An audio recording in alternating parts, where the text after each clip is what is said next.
오늘 우리에게 주신 말씀 함께 보시겠습니다.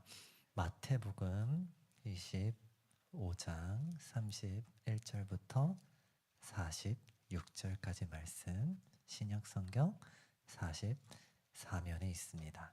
마태복음 25장 31절부터 46절까지의 말씀. 마태복음 25장 31절부터 46절까지 말씀, 우리 함께 저 한 절 여러분 한 절 교독하시다가 46절은 같이 읽겠습니다. 인자가 자기 영광으로 모든 천사와 함께 올 때 자기 영광의 보좌에 앉으리니 보고 양과 염소를 구분하는 것. 양은 그 오른편에 염소는 왼편에 두리라. 임금이 그 오른편에 앉아 있는 자들에게 이르시되 내 아버지께 복받을 자들이여 나와 창세로부터 너희를 위하여 예비된 나라를 상속받으라. 내가 줄일 때에 너희가 먹을 것을 주었고 목마를 때에 마시게 하였고 나그네 되었을 때에 영접하였고 방들었을 때에 돌보았고 목에 갇혔을 때에. 이에 의인들이 대답하여 이르되 주여 우리가 어느 때에 주께서 줄이신 것을 보고 음식을 대접하였으며 목마르신 것을 보고 마시게 하였나이까. 때 나그네 되신 것을 보고 영접 헐벗으신 것을 보고 어느 때에 병드신 것이나 옥에 갇히신 것을 보고 가서 배웠나이까 하리니.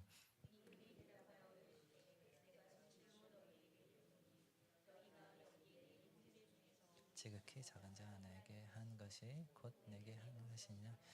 또 왼편에 있는 자들에게 이르시되 저주를 받은 자들아 나를 떠나 마귀와 그 사자들을 위하여 예비된 영원한 불에 들어가라. 내가 줄일 때에 너희가 먹을 것을 주지 아니하였고 나그네 되었을 때 영접하지 아니하였고 헐벗었을 때에 옷 입히지 아니하였고 병들었을 때와 옥에 갇혔을 때에 돌보지 아니하였느니라 하시니.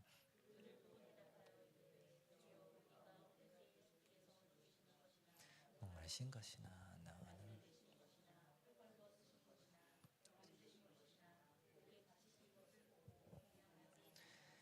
이에 임금이 대답하여 이르시되 내가 진실로 너희에게 이르노니 이 지극히 작은 자 하나에게 하지 아니한 것이 곧 내게 하지 아니한 것이니라 하시리니 그들은 영벌에 의인들은 영생에 들어가리라 하시니라.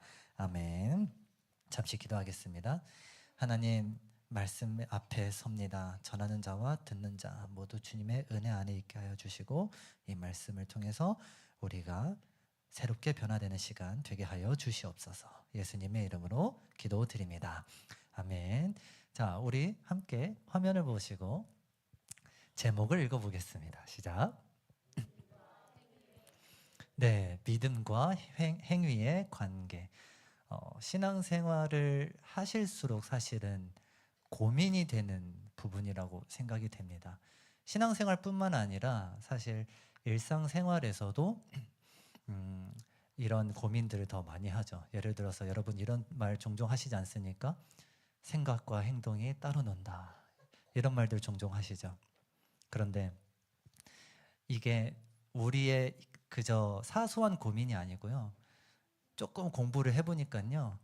학자들이 이런 걸 가지고 굉장히 실험을 많이 했습니다. 그런데 2000년이 넘도록 절대 풀리지 않는 질문. 왜 인간은 옳다고 생각하는 것을 행하지 않는가? 입니다. 이것을 행하지 못하는 그 인간을 풀기 위해서 많은 학자들이 노력을 했지만 아직 그렇게 설득력 있는 어떤 이론이나 그런 것들이 나오지가 않았죠. 그런데 여러분, 이게 신앙의 문제에 들어오면요, 이게 훨씬 더 문제가 심각해져요. 어떠한 문제죠? 왜 믿는 대로 행하지 않는가라는 것이죠. 믿음의 내용대로 우리는 왜 순종하지 못하는가? 그래서요, 이러한 부분들 때문에 사람들이 어떻게 생각하기 시작했냐면, 교회들을 보니까 믿음으로 구원을 받아라는 가르침이 잘못되었다라고 판단을 하기 시작한 겁니다. 무엇도 있어야 돼요? 행위도 있어야 돼요. 그렇죠? 맞나요?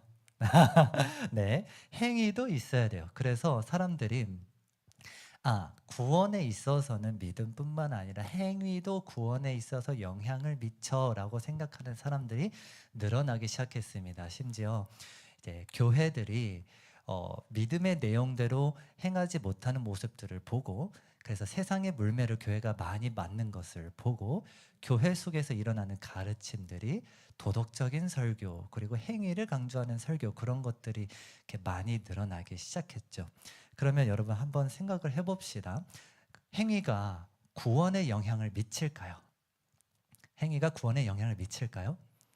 만약에 행위가 구원에 영향을 미친다면요, 우리가 얼만큼 행위를 해야 구원을 받을 수 있을까요? 하나님께서 원하시는 점수가 예를 들어서 100점이라고 해봅시다. 그러면 우리가 지금 이 상태가 0.1점인지 1점인지 5점인지 10점인지 그 누구도 모르는 거예요. 그러니 사실은 이렇게 구원에 있어서 행위를 강조하는 이러한 가르침들은요, 자칫하면은 인간을 오히려 절망 속에 내몰게 되죠. 내가 얼만큼 도대체 하나님을 만족시켜야 하는가, 이 굴레에 빠지게 됩니다. 그런데 반면에 이러한 가르침은 어떻습니까? 믿으면 장땡이야. 믿었으니까 그렇게 살면 돼. 행위 고민 많이 안 해도 돼. 어떻게든 되겠지. 자, 이렇게 여러분 구원파처럼 그렇게 만약에 누군가가 그렇게 가르친다라면은 여러분 이 가르침도 어떻게 받아들이겠습니까? 그래서 가장 좋은 거는 무엇이겠습니까? 믿음과 행위가 일치하는 거죠. 가장 좋은 것은 무엇이겠습니까? 믿음대로 행위가 나오는 거죠. 그래서 우리 신앙생활에 있어서 이 메커니즘, 이 관계를 어떻게 우리가 이해할 수 있을까, 이걸 어떻게 이 문제를 풀어볼 수 있을까가 저만 오랫동안 고민한 문제는 아닐 겁니다. 아마 여러분들도 고민을 오랫동안 하셨을 텐데요. 이 문제를 오늘 본문을 통해서 함께 살펴보려고 합니다. 오늘 말씀은요, 마태복음에만 나오는 비유입니다. 우리가 잘 알고 있는 대로 양과 염소의 비유죠. 양은요, 의인들을 뜻합니다. 염소는요, 악인들을 뜻합니다. 심판받는 자들이죠. 자, 그런데 이 말씀이 왜 논란이 있냐면, 이게 얼핏 보면은 봉사와 섬김을 잘하는 사람들이 구원받는다처럼 보여지기 때문입니다. 왜죠? 양들이 지극히 작은 자에게 했기 때문에 구원을 받았구나, 이렇게 생각을 할 수 있는데, 그래서 그 심판의 기준으로 어떤 선행이나 행위를 강조하는 것처럼 보여지죠. 그런데 오늘 우리가 말씀에서 잘 놓치는 부분이 있습니다. 32절인데요. 32절에 이러한 말씀이 나옵니다. 양과 염소를 구분하는 것 같이 하여. 자, 그러면은 질문을 해보겠습니다. 자, 양이 행동을 똑바르게 하지 못하면 염소가 되나요? 염소는요, 행동을 바르게 하면 양으로 변할 수 있습니까? 아니죠. 자, 그러면 여기에 뭐가 전제되어 있는 거냐면, 양과 염소만 국한해서 보자면 선천적으로 양과 염소는 정해져 있죠. 그렇기 때문에 여기에서는요, 사실상 하나님께서 이미 창세전부터 의인과 악인을 예정하셨다라고 보시는 게 맞습니다. 하나님께서 창세전부터 의인과 악인을 결정하셨어요. 예정하셨어요.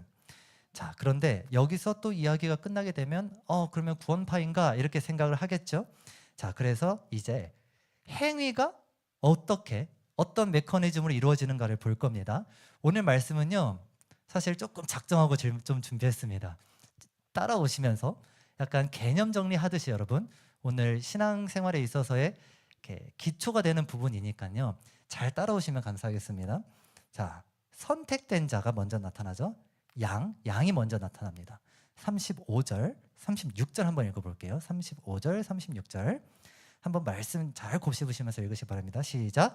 내가 줄일 때에 너희가 먹을 것을 주었고,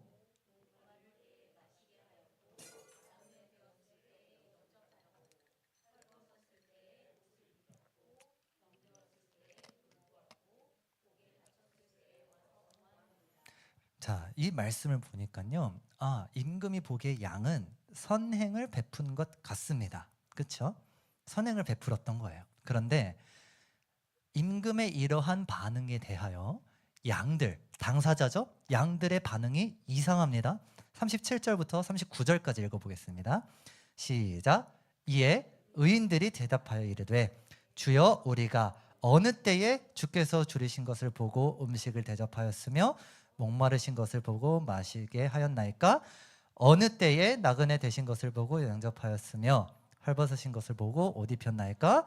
어느 때에 병드신 것이나 옥에 갇히신 것을 보고 가서 배웠나이까 하리니. 아멘. 자, 여기서 어떤 장면이니까, 자, 지금 양들이 놀라면서 자기가 선행을 했나요? 이렇게 질문하는 거예요. 이해가 되시죠? 오히려 자기가 계속 반복되는 게 뭐예요? 어느 때에 내가 임금에게 그런 일을 했습니까? 라고 말하죠. 그러자 임금이 이렇게 말씀하시죠. 40절에 지극히 작은 자에게 베푼 게 나에게 한 거다. 그러면요, 여러분 보세요. 양들의 시선은요, 임금이 보였나요? 아니면 작은 자들만 보였나요? 작은 자들만 보인 겁니다. 지금 양들이 인식하는 임금은요, 지금 어디에 앉아 있는 거예요? 보좌에 앉은 임금이에요. 심판자의 임금이에요. 그런데 이 세상을 살아갈 때 지금 양들은 임금을 전혀 의식하지 못하고 산 거예요. 다른 말로 지금 양들은 세상을 살다 보면 우리가 야곱을 얼마 전에 묵상했잖아요. 야곱이 나중에 총리 요셉을 만날 때 이렇게 말을 하잖아요. 험악한 인생을 살았다. 이렇게 고백하거든요. 지금 험악한 인생만 살다가 온 사람들이 바로 양들이다라는 거예요. 이 세상에서 선한 것을 하나도 발견하지 못한 양들이다라는 것이죠. 그래서 여러분, 여기서 선행이라는 단어를 이제 정의할 때가 온 겁니다. 자, 선행은 뭐냐면요, 참된 선행은요, 제가 뭐라고 적었죠? 임금을 만족시키는 행위가 선행입니다. 다시요. 임금, 그러니까 우리에게 임금이 누구예요? 하나님이죠. 하나님을 만족시키는 행위가 선행이에요. 그러니까 오늘 말씀에서 39절에서 말한 것처럼, 40절에서 말한 것처럼 작은 자의 한 것이 곧 내게 한 것이다 라고, 임금에게 한 것이다 라고 말하죠. 그러니까 임금은 만족을 했습니다. 그러니까 선행이라는 게 성립이 되는 거예요. 다시 말하면 참된 선행이란 임금에게 해야지만 성립이 되는 겁니다. 임금을 만족시켜야지만 선행이 되는 거예요. 그러면 이런 질문이 있을 수 있습니다. 안 믿는 사람들도 선행을 하던데요. 자, 안 믿는 사람들의 임금은 누굴까요? 네, 자기죠. 또 다른 무언가가 될 수 있겠죠. 그들이 목표하는 어떤 게 우상이 될 수 있겠죠. 만약에 자기 자신이다라고 가정을 해보자면 자기 자신을 만족하기 위해서 그런 행동을 베푼 게 그들에게는 선행인 거예요. 그런데 그게 참된 선행이다? 아니다라는 거예요. 그래서 선행을 이해하실 때는 반드시 하나님과의 관계 안에서만 이 선행이라는 개념이 성립된다라는 걸 아셔야 됩니다. 우리가 그 선과 악을 판단한다? 아니다라는 거예요. 하나님이 보시기에 그것이 만족스러운가? 그래서 공로라고 표현하는 겁니다. 하나님께 만족시키는 것, 이게 공로입니다. 그래서 선행에는 반드시 어떠한 전제가 있어요? 공로라는 개념이 전제가 되어 있습니다. 그래서 양들은 지금 어떠한 상황이냐면 자신의 선행을 선행으로 의식하지 못했다. 임금에게 그것이 공로가 되었다라고 전혀 생각하지 못했다. 다른 말로 나의 행동이 하나님께 한 행동이다. 나의 행동이 하나님을 위해서 한 행동이다. 나의 행동이 하나님을 기쁘시게 하기 위해서 한 행동이다 라고 의식을 못했다라는 거예요. 그러면 우리는 여기에서 모두 다 걸려 넘어집니다. 왜 그렇죠? 우리 이런 고백 많이 하죠. 하나님을 섬깁시다. 그렇죠? 하나님 나라를 위해, 하나님을 위해. 우리 이러한 고백 많이 하지 않습니까? 직분자를 위해서. 직분자들, 우리처럼 사역을 하는 그런 분들은, 직분을 맡으신 분들은 이런 고백을 많이 하죠. 하나님을 섬긴다. 우리가 여기에 얼마나 많이 걸려 넘어집니까? 오늘 말씀을 따르면 하나님을 섬긴다고 말하는 순간 우리는 적어도 양들은 아닌 거예요. 왜요? 하나님을 의식한 거니까요. 그렇죠? 자, 그러면 여기에서 끝나면 우리는 혼란스럽고 끝날 겁니다. 44절 한번 봅시다. 44절.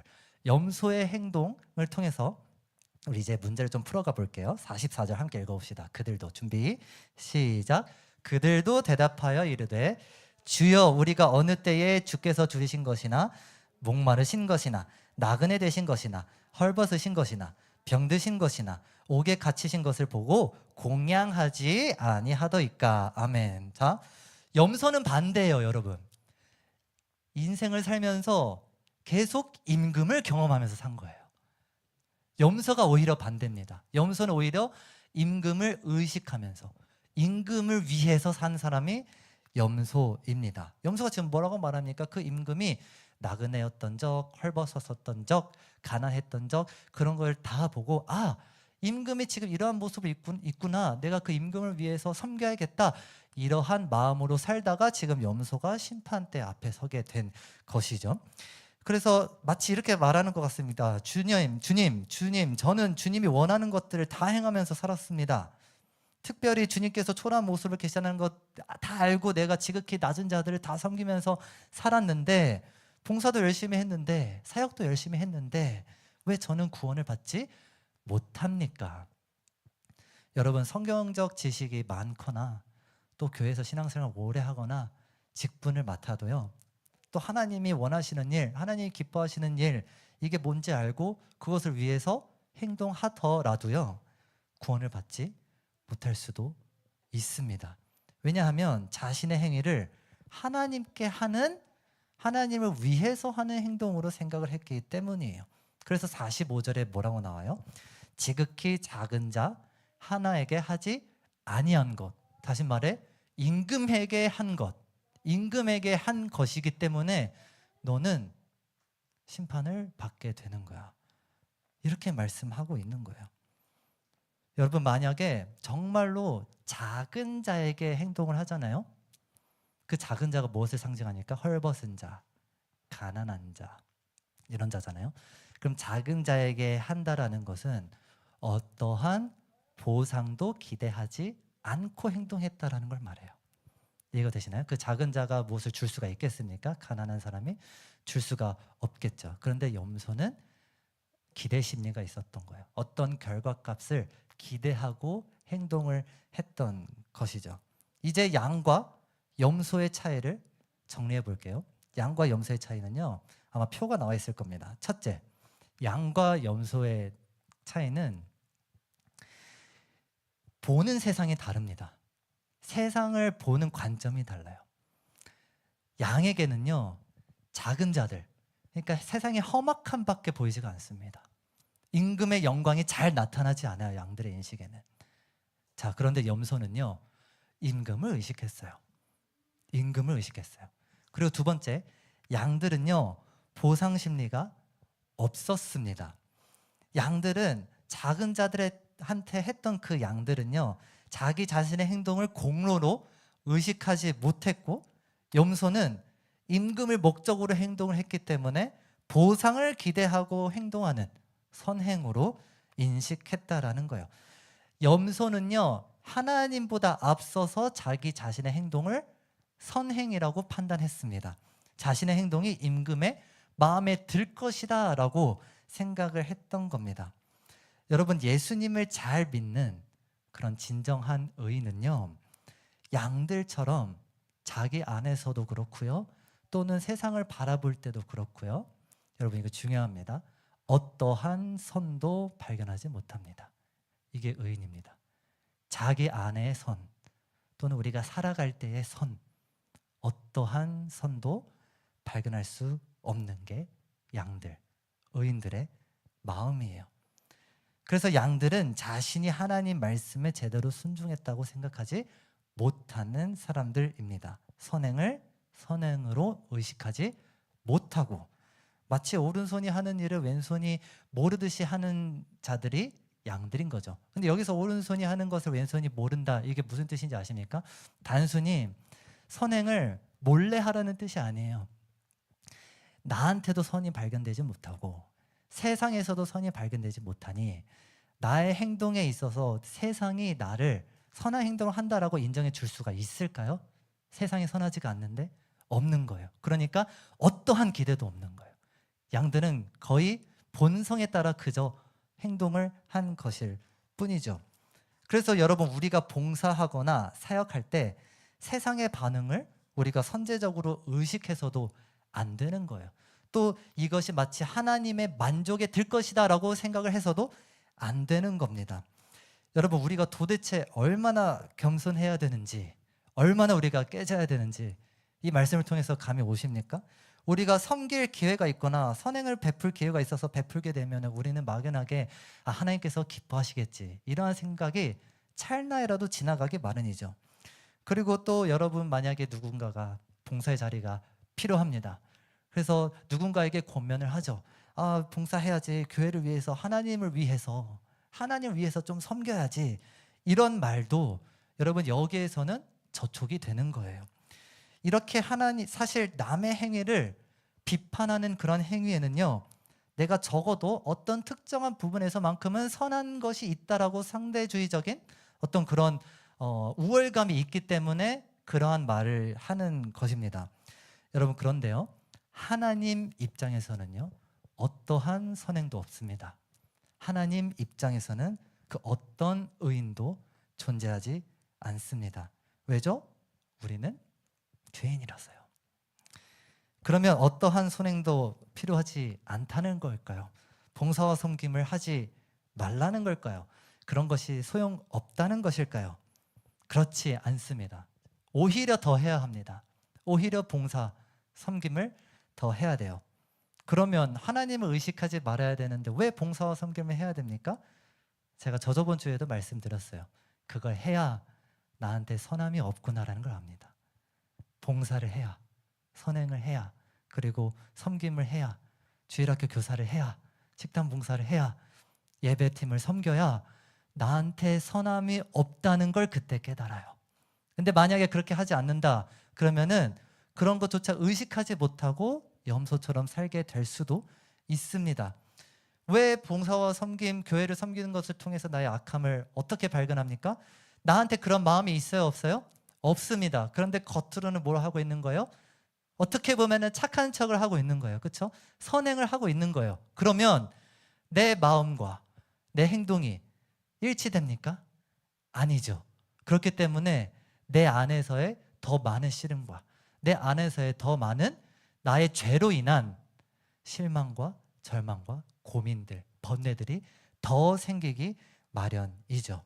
그래서 여러분, 이웃을 섬기세요. 그리고 교회를 섬기세요. 그러면 내가 얼마나 교회를 사랑하지 않는지, 내가 얼마나 이웃을 사랑하지 않는지, 내가 얼마나 죄인인지를 그때서야 느끼게 되는 겁니다.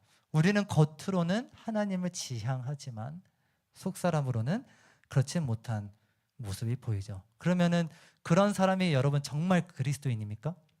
그런 사람이 정말 양들일까요? 여러분, 오늘 이 말씀을 통해서 여러분들이 자유하셨으면 좋겠습니다. 이러한 모순과 불일치가 바로 양들의 마음이에요. 이해가 되시나요? 이 모순과 불일치를 느껴야 양들이 된다라는 거예요. 양들이 그걸 느꼈다라는 거죠. 내가 언제를 선행을 했나요? 내가 언제 주님의 마음에 들게 행동을 했나요? 내가 언제 그렇게 그리스도인답게 살았나요? 그런데 하나님이 그렇게 봐주시잖아요. 이 모순과 불일치를 겪어야 우리가 양들, 의인들에 속할 수가 있다라는 거예요. 오히려 반대로 내가 하나님을 위해서 뭔가를 했다라고 생각하는 사람들이 염소였다라는 거죠. 내가 행동과 믿음이 일치하지 않는데 이게 어떻게 의인이죠? 우리에게 유일한 의인이 계시죠. 우리를 위해서 화목제물 되시는 유일한 흠없고 티 없는 어린 양이신 예수님이 우리를 위해서 대속하셨기 때문입니다. 그래서 베드로전서 1장 19절, 오직 흠없고 점없는 어린 양 같은 그리스도의 보배로운 피. 그래서 여러분, 하나님께 진정한 양은 누구입니까? 예수님이에요. 예수님 말고는 하나님께 진정한 양은 없습니다. 그래서 예수님께서 그 보혈의 피로 우리를 씻겨 주셨고, 그분의 의를 십자가를 통해서 우리에게 전가시켜 주셨기 때문에, 우리에게 주셨기 때문에, 그리고 더 나아가서 우리의 죄를 씻겨 주신 것뿐만 아니라 예수님의 순종의 삶도 우리한테 주셨습니다. 예수님의 그 순종의 삶이 있기 때문에 우리가 죄를 짓거나 넘어지거나 하더라도 그 순종의 삶을 받았기 때문에 우리가 다시 성령에 의해서 다시 일어날 수가 있는 것이죠. 그래서 여러분, 그 순종의 삶이 우리의 것이 됐기 때문에 우리가 무엇을 해서가 아니라, 그래서 우리가 우리를 의인으로 하나님께서 여겨주시는 것이죠. 그래서 하나님께서 우리의 부족한 행위를 선행으로 여겨주시는 겁니다. 염소는 내가 했습니다. 내가 봉사했습니다. 내가 섬겼습니다. 그런데 양들의 고백은 뭐예요?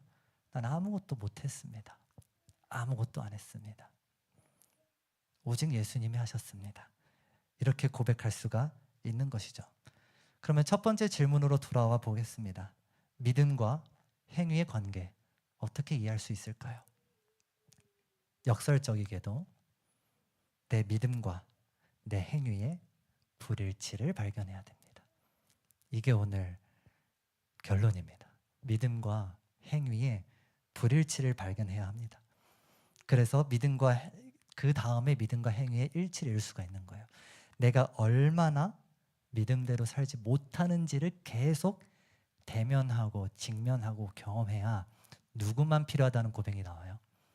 예수님만 필요하다는 고백이 나옵니다. 그래서 내 공로가 아니라 예수님께서 열매 맺어주시는 삶으로 살아가게 되는 것이죠. 그러니 여러분, 여러분들의 행위, 여러분들의 섬김에 대한 어떤 기대, 어떤 효과, 이러한 마음으로부터 최대한 멀어지시기 바랍니다. 여기서부터, 이를 의식하는 것으로부터 벗어나시기 바랍니다. 여러분, 사역을 할 때도 마찬가지입니다. 사역의 어떠한 결과, 봉사를 할 때도 봉사의 어떠한 결과를 우리가 먼저 생각하는 게 아니라, 이거를 왜 하는지를 고민할 때 무엇을 고민해야 되냐면, 내가 얼마나 죄인인지를, 내가 이거를 통해서 얼마나 나의 더러움과 나의 죄와 나의 연약함을 직면할 수 있는지를 고민하면서 여러분, 봉사와 사역에 임하셔야 됩니다. 그것이 바로 하나님의 자리, 하나님께서 열매 맺어주시는 것을 우리가 바라보면서 경험하면서 우리가 신앙생활을 할 수가 있습니다. 여러분, 일상생활 할 때 이러한 경험들 있지 않나요? 특히 우리 남편들의 경우에는 별것도 집에서 뭘 했는데, 뭘 고쳤는데 별것도 아닌 건데 아내분들이 너무 고마워해 주는 거예요. 어머 여보 잘했어, 고마워, 여보 덕분에 힘이 나. 별것도 아닌데 전등 하나만 고쳤는데 다른 때 인정도 안 해주면서 그런 거 하나 고쳤는데 막 인정해주고, 그러면요 더 이게 감사함이 넘쳐지잖아요. 그렇죠? 여러분, 제 진심이 나온 거 아닙니다. 오해하지 마세요. 자, 그런데 기대를 안 했을 때 오히려 더 그런 게 감사함이 느껴지는 거고, 오히려 내가 인정받고자 하면은 오히려 그때는 기대가 앞서면 실망이 큰 법이죠. 하나님과의 관계도 마찬가지인 거예요, 여러분. 하나님과의 관계도 내가 어떤 기대를 하는 것이 아니라 오히려 그저 내가 너무나 부끄럽기만 한데 아무것도 안 했는데 그냥 흘러가는 대로 살았는데, 어떻게 보면 그냥 하나님께서 불러주신 것 같아서 봉사했고, 하나님 불러주신 것 같아서 예배를 드렸고 그랬는데, 나중에 와서 보니, 나중에 하나님의 심판대 앞에서 보니 하나님 뭐라고 말씀하시는 거예요? 착하고 충성된 종아, 이렇게 말씀하시는 거예요. 이해가 되셨죠? 그러면 여러분, 뒤돌아보니 이런 간증들 있으신 분도 계실 겁니다. 뒤돌아보니 내 과거에 어느 시점에 어떤 지인이 와가지고, 당신 덕분에 내가 위로를 받았다, 내가 예수님을 느꼈다, 내가 힘을 얻었다, 당신이 이러한 행동을 했지. 그런데 저는 기억이 안 나는 그런 경험들 여러분 해보신 적 있을 겁니다. 돌아보니, 내 인생을 돌아보니 아무것도 하지 않았지만 성령의 열매, 사랑, 희락, 화평, 오래 참음, 그다음에 뭐죠? 자비, 양선, 충성, 온유, 절제를 맺어주신 그 성령의 열매를 맛보았을 때 단순히 신적인 경험, 초월적인 경험을 해야 하나님을 경험했다가 아닌 거예요. 이해가 되셨죠? 뒤로 돌아보니 그렇게 하나님의 일하심들을 발견하고 열매를 맺는 거 봤을 때 하나님께서 함께 해주셨다라는 고백을 할 수가 있게 되는 겁니다. 말씀 마치겠습니다. 여러분 여기까지 오시느라 수고하셨습니다. 자, 사도 바울이 이런 말씀을 했어요. 로마서 7장 24절 25절 함께 읽어볼게요. 시작. 오호라 나는 곤고한 사람이로다. 이 사망의 몸에서 누가 나를 건져내랴. 우리 주 예수 그리스도 말미암아 하나님께 감사하리로다. 그런즉 내 자신이 마음으로는 하나님의 법을 육신으로는 죄의 법을 섬기노라. 아멘. 자, 그 다음에 무슨 말씀이 나온지 아세요? 제가 놓지는 않았는데 무슨 말씀이 나온지 아세요? 그러므로 이제는 그리스도 안에는 정죄함이 없나니 이렇게 나옵니다. 갈등이 있어야 돼요. 번뇌함이 있어야 돼요. 내가 왜 그렇게 계속 못하는가? 왜 계속 나는 믿음과 행위가 불일치하는가? 그 갈등에 계속 우리는 어떻게 보면은 넘어짐을 계속 경험해야 됩니다. 그래야 예수님을 필요로 하고 예수님만을 붙잡을 수가 있게 되는 거예요. 그래서 오히려 이런 번뇌, 시름, 갈등 가운데 있다면 도리어 예수님께 감사하시기 바랍니다. 왜냐? 내가 예수님만을 붙잡을 수밖에 없는 그러한 존재라는 걸 시인하는 것이기 때문이죠. 제 아내가 신앙생활에 어떤 그런 뭐라 그럴까요? 매너리즘에 빠져 있었을 때 그때 한번 어떤 사건으로 인해서 예수님을 뜨겁게 경험한 사건이 있었다라고 해요. 그게 무엇이냐면 미국에서 어떤 목사님이 오셔서 설교를 하신 내용인데 이렇게 말씀하셨어요. 하나님은 여러분들의 예배 받지 않으세요. 이제 이해가 되십니까? 여러분들의 예배를 받지 않으세요. 누구의 예배만 받아요? 누구의 예배만 받아요? 예수님의 예배만 받아요. 따라오고 계시죠? 하나님은요 예수님의 예배만 받습니다. 왜요? 우리의 예배는요 늘 부족하고 죄로 물들어 있어요. 우리 연약하기 때문에요. 근데 그거를 하나님이 받아주시는 거예요. 예배로. 왜 그렇죠? 예수님이 우리와 함께 하시기 때문에. 그래서 여러분 이 말씀 붙들고 여러분들이 나중에 주님 앞에 섰을 때 네, 주님께서 하셨습니다. 주님만이 하셨습니다. 이렇게 고백하시는 양과 같은 그러한 사람으로 살아가시는 귀한 우리 성도분들 되시기를 주님의 이름으로 축복합니다.